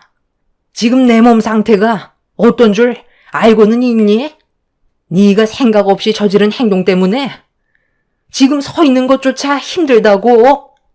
힘들게 만든 음식에 누가 설사약을 집어넣으래? 어딜 도망쳐? 당장 이리 안 와? 오늘 네가 한 행동은 절대 용서할 수 없다. 너도 똑같이 당해봐야 돼. 바닥에 떨어진 설사약 좀 이리 가지고 와라. 거기 있는 거 얘 입에다 전부 다 털어넣어라. 얼마나 고통스러운지 너도 느껴봐. 어머니, 죄송해요. 저는 그냥 형님이 저희 집안 식구라는 게 너무 싫어서 걸려주려고 몰래 설사약을 넣었던 건데 어머님이 드시게 될 줄 정말 몰랐어요. 아무리 내가 싫다 해도 어떻게 사람이 먹는 음식에 그런 짓을 저지를 수가 있어? 지금 동서가 한 행동 때문에 어머님이 얼마나 힘들어하는 줄 알아? 다 필요 없고 네가 직접 느껴봐라. 이리 와서 당장 입대지 못해? 너는 나보다 더 큰 고통을 당해봐야 하니까 두 통 다 입에 털어넣어라. 시모는 바닥에 떨어져 있던 약을 주워들어 비틀거리며 동서에게 걸어갔어요. 동서는 죄송하다면서 무릎 꿇고 손이 발이 되도록 빌었지만 시모는 이미 이성을 잃어버린 상태라 아무 말도 들리지 않았습니다. 그렇게 시모가 동서의 얼굴을 잡아 입에 설사약을 털어 넣으려는 순간 동서는 먹기 싫다면서 시모를 강하게 밀쳤고 이미 온몸에 힘이 많이 빠져있던 시모는 저항도 하지 못한 채 그대로 밀쳐지면서 넘어져 버렸습니다. 그런데 시모가 넘어지는 순간 거실 테이블 모서리에 얼굴을 부딪힘과 동시에 미동조차 하지 않았어요. 가족들 모두 움직이지 않는 시모의 모습에 놀랐고 시부가 시모의 몸을 돌렸는데 바닥에 과도가 떨어져 있었고 얼굴에서는 상당히 많은 출혈이 흐르고 있었습니다.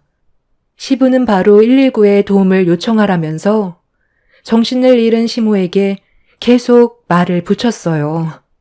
하지만 구급차가 올 때까지 시모는 정신을 차리지 못하자 동서는 걷잡을 수 없이 커져버린 상황에 온몸을 떨고 있었네요. 그렇게 가족 모두 병원으로 향한 뒤 수술실에 들어간 시모가 나오길 한참 동안 기다렸어요. 꽤 오랜 시간이 지나고 수술실에서 나온 시모는 병실로 옮겨졌는데 의사의 한마디가 가족 모두를 경악하게 만들었습니다.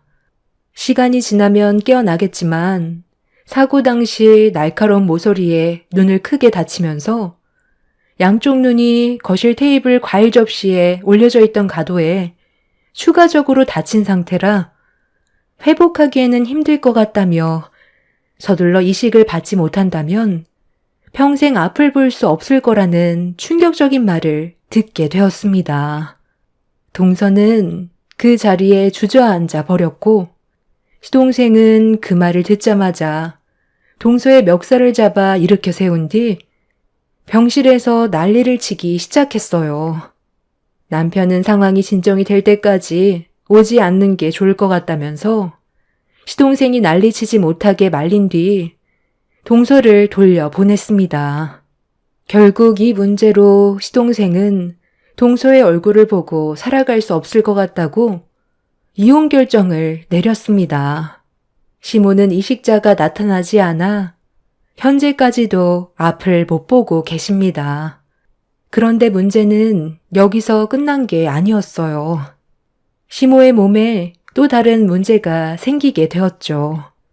위에 암이 생겨서 병원에 입원해 항암 치료를 받아야 되는데 앞이 보이지 않는 상태에서 삶의 의욕이 떨어져 버린 상태인 시모는 병원에 가는 걸 거부하고 있었습니다. 그리고 이 소식을 접하게 된 동서가 시댁으로 찾아와 자기가 시모를 모시겠다며 용서를 구하고 있습니다. 시동생이 거부해서 조카들의 얼굴도 못 보고 있는 상태라 동서는 다시 제자리로 돌아오기 위해 발버둥을 치고 있지만 이미 너무 큰일이 벌어져서 시댁 식구들은 동서를 받아주지 않고 있어요. 엎질러진 물을 주워 담을 수 없듯이 동서의 잘못은 돌이킬 수 없는 결과를 가져왔기 때문에 시댁 식구들은 동서를 받아주지 않을 겁니다. 시댁 식구들의 형편이 좋은 거지 동서 집안은 그렇게 잘 사는 집안도 아니었고 이번 일로 인해 법적인 처벌을 앞두고 있는 상태입니다. 본인이 저지른 잘못된 행동이 하마터면 사람의 생명을 앗아갈 수도 있는 상황이었거든요. 저는 동서만 잘못이 있다고 생각하지 않아요. 시모 또한 이 문제를 발생시킨 한 사람이고 어른답지 못한 행동을 동서가 그대로 보고 배운 결과라고 생각합니다. 항암 치료를 받지 않겠다면 시모의 길은 하나밖에 없겠죠. 세상을 등지게 되실 테고 이식받을 기회조차 사라질 텐데 이미 심각한 우울증에 시달리고 있어서 그런지 살겠다는 의욕이 전부 사라져 버렸습니다. 두 사람의 불행은 본인들이 만들었다고 생각해요. 눈앞에 보이는 현실만 처리하고 싶은 동서나 본인의 삶을 한탄만 하고 있는 시모가 제가 봤을 때 둘 다 거기서 거기 같아요. 남편과 저는 병원에 가지 않겠다는 시모의 결정을 존중해 주기로 했어요. 본인의 삶을 남이 살아주지는 않잖아요. 남편은 제 딸한테도 신경을 많이 써야 한다면서 당분간 시댁에 가지 않겠다고 시부에게 말씀드렸습니다. 얼마나 시모와 동서에게 질렸으면 두 눈이 먼 시모의 암 소식에도 등을 돌리려 하겠어요. 이래서 사람은 마음을 곱게 써야 한다는 걸 이번 일을 통해 느끼게 되었어요. 제 사연을 들어주시는 여러분들께서도 언제나 좋은 마음으로 인간관계를 유지하시길 바랍니다. 감사합니다. 안녕하세요. 저는 40대 중반에 딸 하나 키우고 있는 여자입니다. 제가 사연을 신청하게 된 이유는 전 시댁 집안 사람들과의 관계 때문인데요. 기억하고 싶지 않았던 과거였는데 얼마 전에 그 사람들과 마주하게 되면서 또다시 그때의 시간들이 생생히 떠올라 버렸습니다. 10년 전에 제 딸 보미가 감기로 심하게 앓았던 적이 있었어요. 그때 보미 나이는 6살밖에 안 되었었죠. 아침에 일어나자마자 병원을 가봐야 할 것 같다고 남편한테 얘기했는데 제 말은 들으려 하지도 않았습니다. 회사에 출근하는 날이었으면 저 혼자 아이를 데리고 갔었겠지만 그날은 남편이 한 달에 한 번 월차를 내고 쉬는 날이었습니다. 저는 서둘러 병원을 가려고 준비하고 있는데 남편은 움직일 생각이 아예 없길래 딸이 아픈데 병원에 같이 가줘야 하는 게 정상 아니냐고 물어보니 남편은 힘들게 일하고 한 달에 한 번 쉬는 거 그거조차 가만 내버려 두지 않는다고 저에게 되레 화를 내는데 정말 기가 막혀 더 이상 할 말이 없더라고요. 지금 그게 아빠로서 할 말이야? 보미가 열이 떨어지지 않는데 걱정도 안 되는 거냐고. 병원에 좀 같이 가줄 수 있는 거잖아. 당신은 보미 걱정도 안 돼? 밖에서 돈만 벌어오면 되는 거지. 그런 것까지 내가 신경 써야 돼? 그리고 감기 가지고 왜 이리 호들갑이야? 어차피 시간 지나면 괜찮아지는데 쓸데없이 병원비 나가야 되겠어? 애들은 원래 아프면서 크는 거야. 배고프니까 아침밥이나 좀 차려봐. 어제 술을 먹고 들어와서 그런지 속이 타들어간다. 내가 힘들게 벌어오는 돈 허튼 데 쓸 생각하지 말고 집에서 해결할 생각이나 해. 조금만 아파도 병원 데려가는 게 좋은 건 줄 알아? 어렸을 때 많이 아파야 커서 병치레 안 하는 거야. 뭐야? 내 말 무시하는 거야? 그냥 집에 있으라니까. 아침 안 차려줄 거야? 지금 병원 같이 안 간다고? 화난 거냐? 당신이랑 말조차 섞고 싶지 않아. 6살밖에 안 된 애가 고열로 힘들어하고 있는데 병원비 나가는 게 아깝다고? 당신 입에 들어가는 밥이 더 아까워. 남편은 항상 아빠로서의 책임을 다하지 않았어요. 언제나 무관심했었고 남의 자식인 것처럼 행동하는 모습이 저를 더 화가 나게 만들었어요.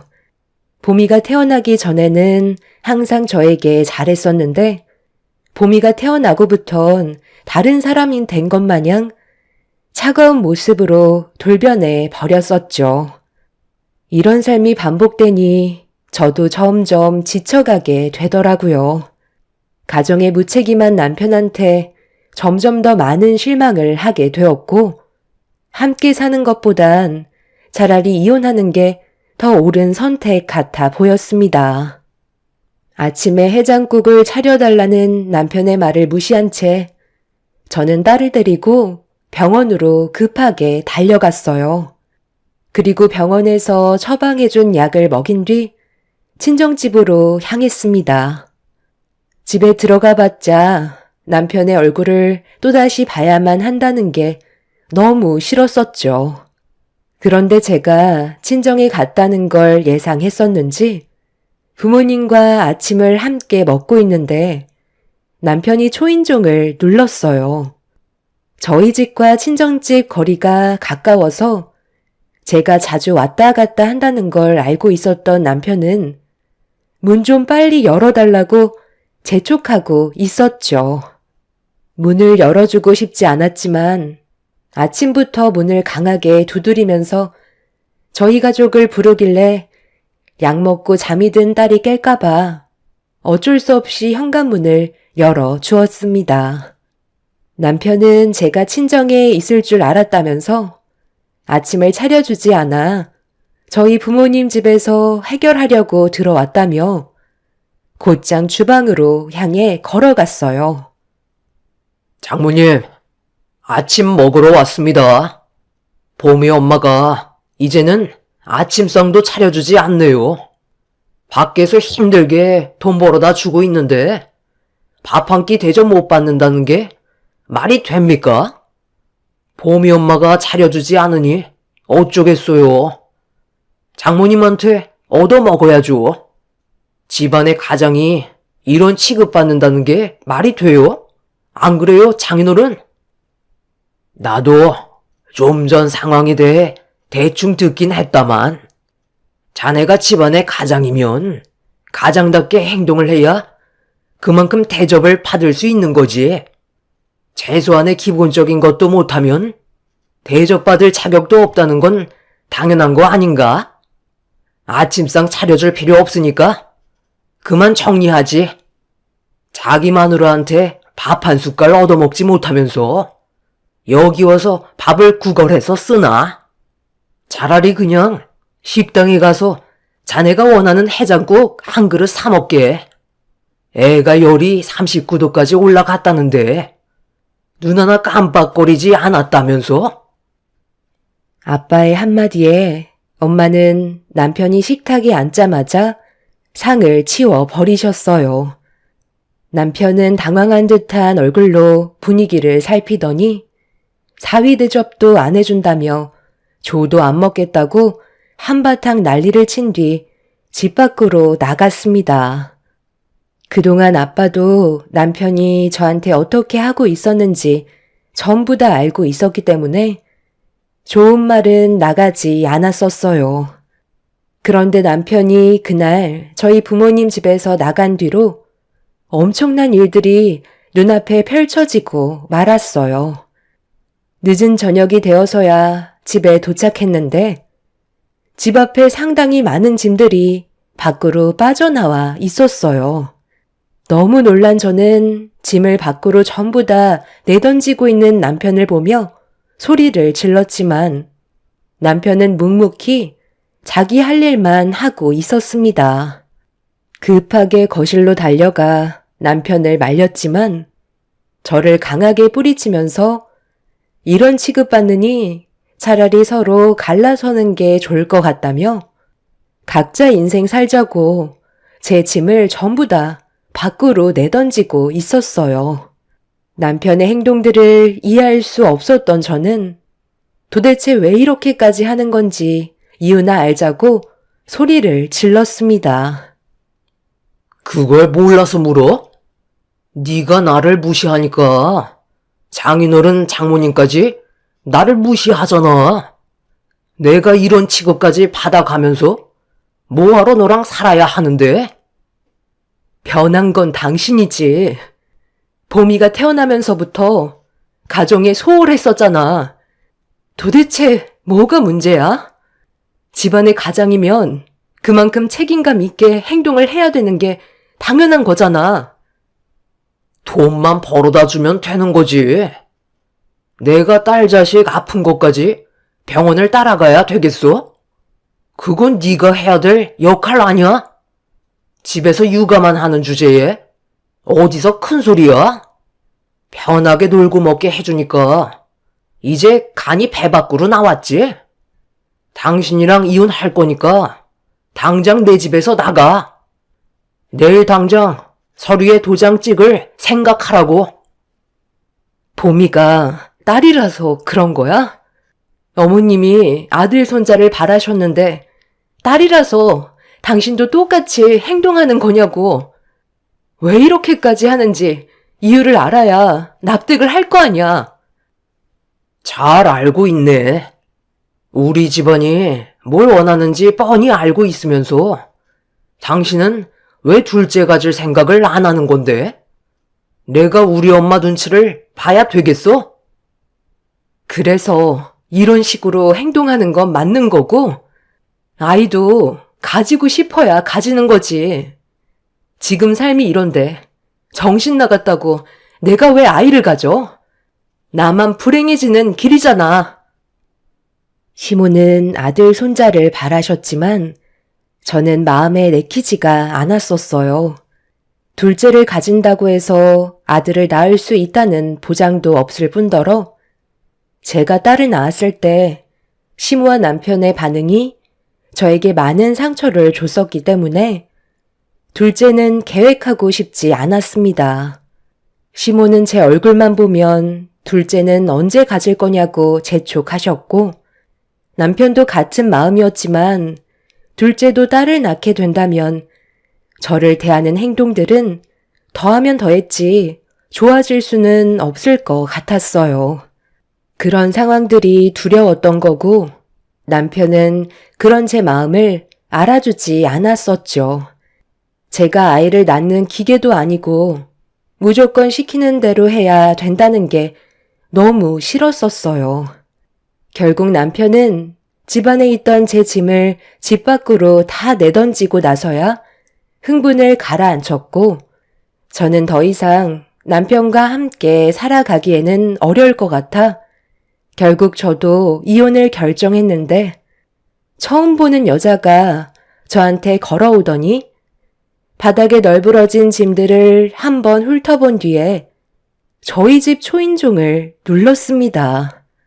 제가 누구시냐고 물어보는 질문에 그 여자는 저를 한번 흘낏 쳐다본 뒤 다시 한번 초인종을 눌렀어요.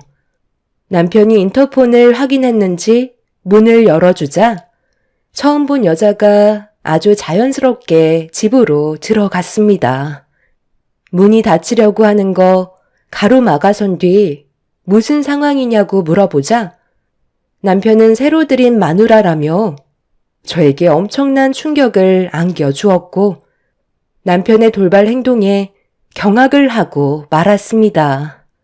막장까지 가는 남편한테 뭐 하는 짓이냐고 소리를 지르면서 문을 닫지 못하게 안간힘을 쓰고 있는데 갑자기 누군가 제 옷을 잡고 뒤로 낚아채 넘어뜨렸어요. 넘어진 상태에서 고개를 들어 위를 쳐다보니 시모가 저를 노려보고 있었습니다.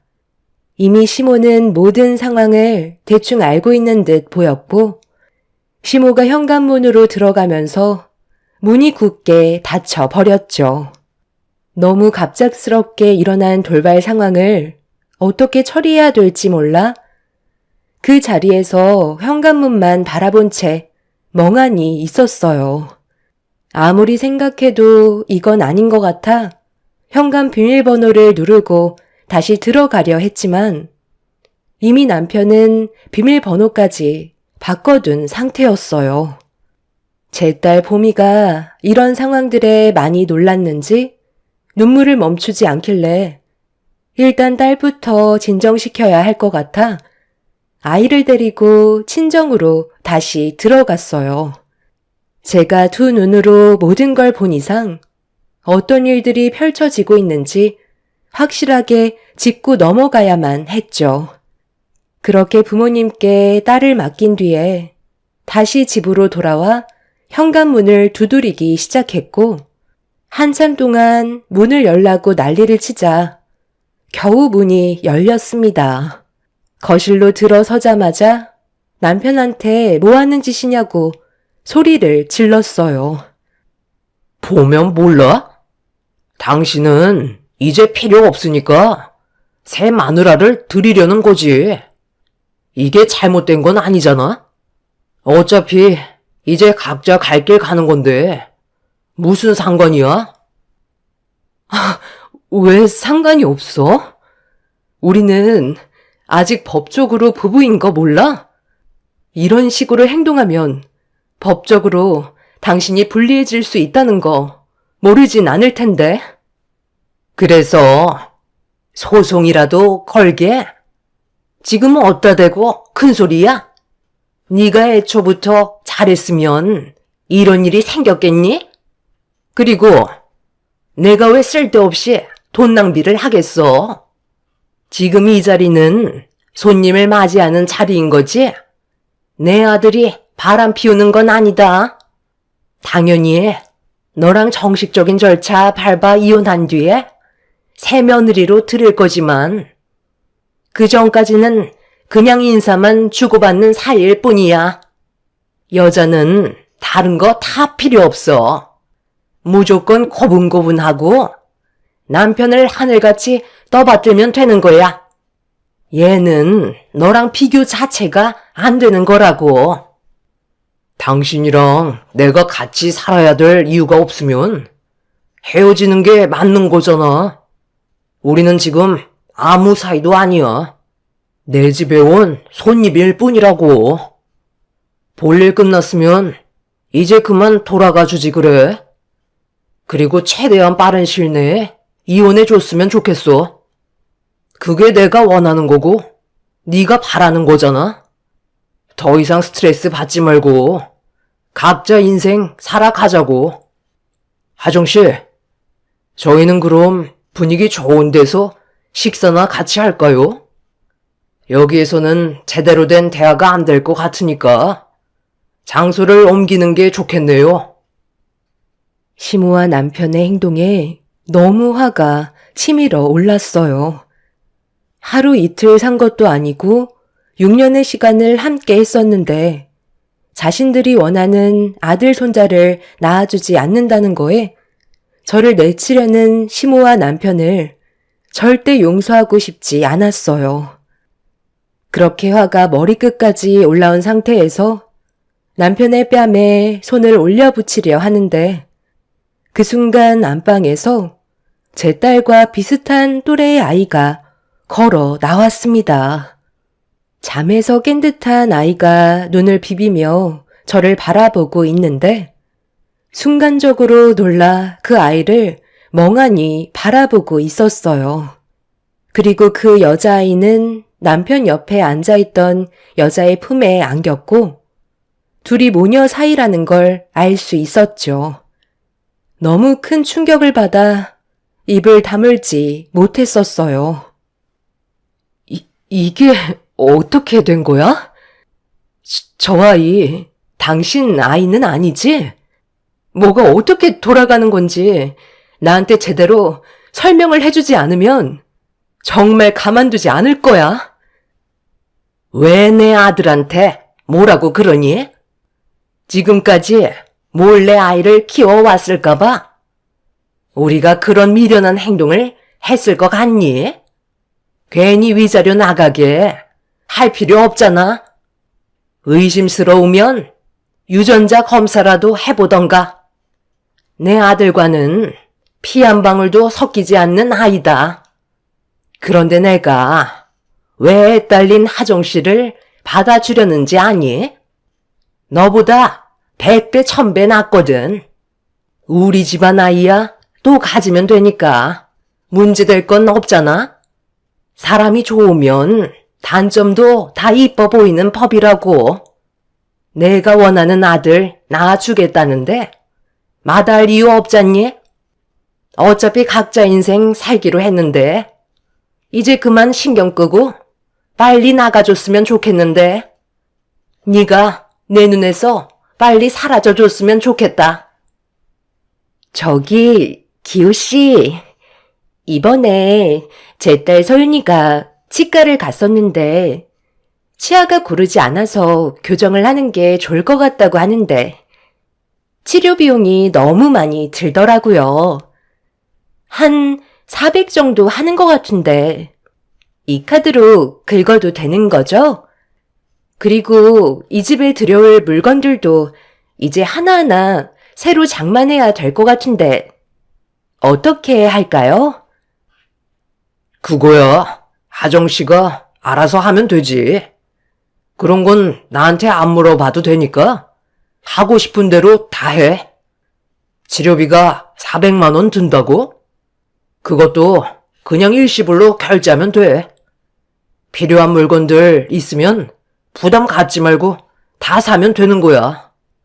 내가 이제 당신 남편인데 그런 거 하나 못 해주겠어? 나랑 결혼하면 평생 행복하게 해준다고 했잖아. 놀고들 있네. 애 딸린 여자를 새 아내로 들인다고? 당신 정말 정신 나갔구나? 도대체 뭐 때문에 이렇게까지 하는 건데? 고작 아들 하나 보려고 이런 상황까지 만드는 거야? 봄이는 소아값이 4,000원 나오는 것도 아까우니까 병원 가지 말라고 해놓고 남의 딸 자식은 치과 치료비 400만 원을 일시불로 결제하라고? 저는 결국 남편의 얼굴에 손을 올려 붙여버렸어요. 제 딸은 병원비 4,000원도 아까워서 가지 말라고 해놓고 남의 자식은 400만 원이나 되는 큰 금액을 일시불로 결제하라는 말에 너무 큰 상처를 받게 되었죠. 더 이상 볼 필요도 없을 것 같아 남편의 뺨에 손을 올려 붙인 뒤 다음날 이혼하자고 확실하게 못 박은 다음 지긋지긋했던 그 집에서 나와 버렸습니다. 결국 다음날 남편과 이혼을 하려고 가정법원에서 기다리다가 잠시 화장실을 들렸는데 화장실 안에서 시모와 내연녀가 먼저 도착해서는 둘이 대화를 주고받고 있었어요. 제가 먼저 온 줄 알았는데 성격 급한 시모가 서둘러 이혼시키려고 먼저 도착한 것 같았습니다. 몸 관리 잘해야 된다. 오늘 이혼하면 너희 둘이 같이 사는 거 아무 문제 없으니까 힘들어도 조금만 참아라. 뱃속의 아이는 건강하게 잘 있고. 네, 착상도 잘 돼서 크게 걱정할 필요 없다고 했어요. 무리하지 않게 안정만 취하면 된다던데요.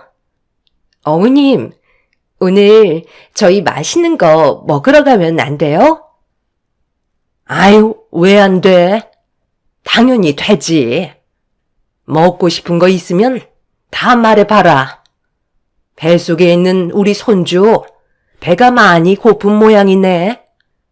그나저나, 내 아들은 왜 이렇게 늦는 거야? 이제야 대충 알 것 같네요. 저 여자 뱃속에 그 사람 아이가 들어선 거였어요.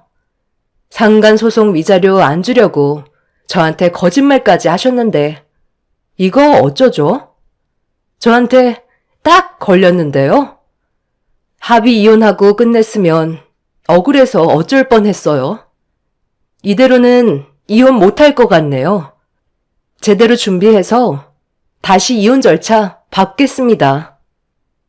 내연녀 뱃속에 남편의 아이가 들었다는 걸 알게 된 순간 저는 그 여자를 상대로 상간녀 소송을 걸었고 뒤늦게 도착한 남편은 제가 이 사실을 알았다는 거에 얼굴이 사색이 되고 말았습니다.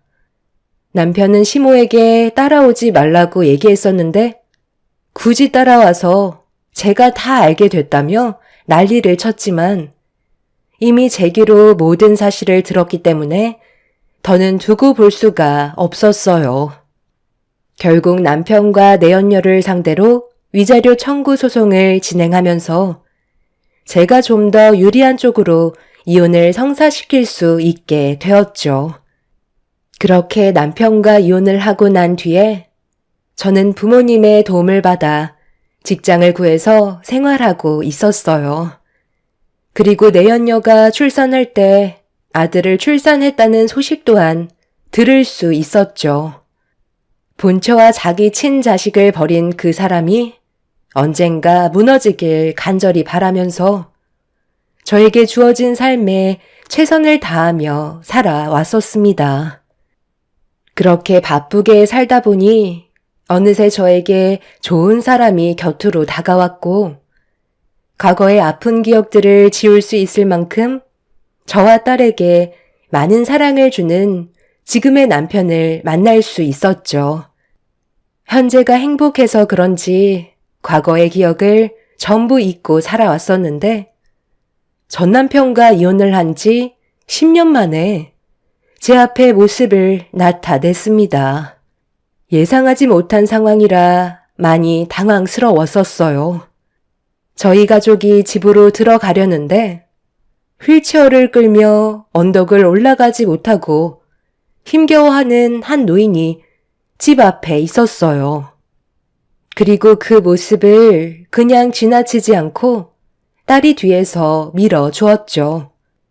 남편도 덩달아 함께 밀어준 뒤 언덕까지 올려보내드렸고 보미와 함께 서로 웃으면서 걸어 내려오고 있는데 언덕 위에서 저희 가족을 쳐다보던 노인분이 푹 눌러쓴 모자를 벗으며 저희가 있는 곳을 바라봤어요.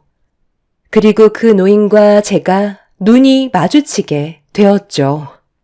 어디서 많이 본 것 같아 노인을 유심히 바라보고 있는데 10년 전 기억이 떠오르면서 저에게 온갖 상처를 안겨주었던 전시모라는 걸 알 수 있었습니다. 그리고 잠시 뒤 한 남자가 발을 쩔뚝거리며 시모 옆으로 다가가 휠체어에 실렸던 고물들을 정리하고 있는데 전시모가 저를 보며 손으로 가리켰고 옆에 있던 남자는 저를 바라봤습니다. 저와 눈이 마주친 사람은 전 남편인 걸 알 수 있었죠. 10년 만에 무슨 일이 있었던 건지 두 모자는 몰골이 말이 아니었어요. 저는 그 모습을 보고 저희 집에 또 다른 피해가 오게 될까봐 서둘러 남편과 제 딸을 데리고 집으로 들어가려 하는데 전 남편이 저를 부르면서 잠깐만 기다려 달라며 목발을 짚고 급하게 내려오고 있었습니다. 저를 보며 달려온 전 남편은 어색한 미소로 오래간만이라면서 잘 지내고 있었냐고 인사를 하고 있었어요. 보미는 10년이 지나서 그런지 자기 친아빠의 얼굴을 알아보지 못하고 있었습니다. 남편은 그 사람을 보면서 경계를 하고 있었는데 제가 침착하게 설명을 했어요. 남편은 그제서야 전 남편을 위아래로 훑어보더니 먼저 집으로 들어갔습니다. 보미도 남편이 들어가자 아빠라고 부르면서 같이 뒤따라 들어갔고 저는 그제서야 입을 열었어요. 그냥 갈 길 가면 되지. 우리가 무슨 볼 일이 있다고 나를 부른 거야? 당신 모습을 보니까 안 물어봐도 어떤 삶을 살고 있는지 대충은 알 것 같네. 우리 엄마가 얘기해 주지 않았다면 못 알아볼 뻔했어. 정말 몰라보게 많이 변했다. 나는 보다시피 이렇게 살고 있어. 고문이나 주어서 엄마랑 하루하루 삶을 연장하고 있긴 하지만 이것도 쉽지가 않네. 10년 만에 얼굴 보는데 이런 말 해서 정말 미안하지만 돈 좀 줄 수 없을까? 오늘은 생각보다 고물이 많지 않아서 국밥 한 그릇 사 먹을 수 있으려나 모르겠다. 지금의 나는 자존심 같은 건 이미 버린 지 오래거든. 돈도 많아 보이는데 밥값 좀 부탁할게. 잘 먹고 잘 살 것처럼 하더니 결국 이런 꼴이야? 내 딸한테는 병원비도 아까워하던 사람이 다른 여자의 자식에게는 큰돈도 아낌없이 썼잖아. 10년이 지났다고 그 감정이 어디 가겠어? 그때의 상처는 아직까지 남아있다고. 나는 당신한테 10,000원 한 장 주는 것도 아까워. 내 눈앞에서 그만 사라져. 여기가 너희 집이니? 문패에 가족들 이름 적혀 있는 거 보니 맞는 것 같은데 저택에서 살 정도로 상당히 부유한 집안에 시집간 것 같은데 예정을 생각해서라도 한 끼만 사 먹게 돈 좀 줄 수 없을까? 우리도 이렇게 살고 싶지 않았지만 그 여자 때문에 전 재산을 말아먹었었다. 절대 하면 안 되는 거였는데 돈이 눈에 보이는 걸 어쩌겠어. 그래서 큰 거 한탕 하려고 전 재산을 주식에 투자했다가 망해버렸지 뭐냐. 내 아들은 도망친 그 여자 잡겠다고 찾아다니다가 교통사고 당해서 지금 이 모양 이 꼴이 되어버렸다. 우리 핏줄 임신했다고 거짓말까지 한 걸 보면 그 여자는 작정하고 우리한테 들어온 거였다니까. 우리도 피해자라고. 그래서 저보고 어떻게 하라는 건데요? 그건 그쪽 사정이지 제가 알 바는 아니잖아요? 당신 같은 사람들한테 10,000원도 아까워요. 저와 보미가 받았던 상처에 비하면 아무것도 아니네요. 당신들이 저지른 일인데 어쩌겠어요? 평생 그렇게 살다가 세상 떠나면 되겠네요. 그러니 애초부터 잘했으면 이런 일은 없었겠죠. 그 사람들이 제 앞에 눈물을 보이면서 과거에 대해 잘못을 뉘우치며 후회하고 있었어요. 용서해달라고 오열을 하는데 그 모습이 참 안타까웠습니다. 다시는 얼굴 마주하고 싶지 않다고 지갑에서 10만 원을 꺼내 시모에게 건네주려는데 남편의 충격적인 한마디에 저는 10만 원을 다시 지갑 속에 넣어 버렸어요. 잘 사는 집안에 시집 갔는데 10만 원만 주냐면서 이왕 주는 거 지갑에 있는 현금 전부 주면 안 되냐는 말에 아직까지 정신을 못 차린 것 같아 그냥 집으로 들어와 버렸습니다. 제가 뒤도 안 돌아보고 대문을 닫아버리자 전시모는 그 사람에게 뭐 하는 짓이냐고 난리를 치며 거품을 물었네요. 결국 세월이 흘러도 그 사람은 조금도 변하지 않았다는 걸 알 수 있었어요. 저희 집을 알게 된 그 사람들이 그날 이후 몇 번 더 찾아왔지만 경찰의 신고로 접근 금지 신청을 해놓은 상태입니다. 지금의 남편은 반도체 납품 사업을 하고 있고 저는 남편 밑에서 일을 도와주고 있습니다. 보미는 지금의 남편을 아빠라고 부르면서 잘 따르고 있어요. 지금의 가정이 깨지는 건 절대 용납할 수 없을 것 같네요. 그 사람들이 또다시 접근한다면 그땐 절대 용서해주지 않으려고요. 평생 그렇게 떠돌며 살길 바랄 뿐입니다. 제 사연 들어주신 분들, 오늘 하루도 행복하시고 언제나 지금의 가정에 좋은 일만 가득하시길 바랍니다. 감사합니다.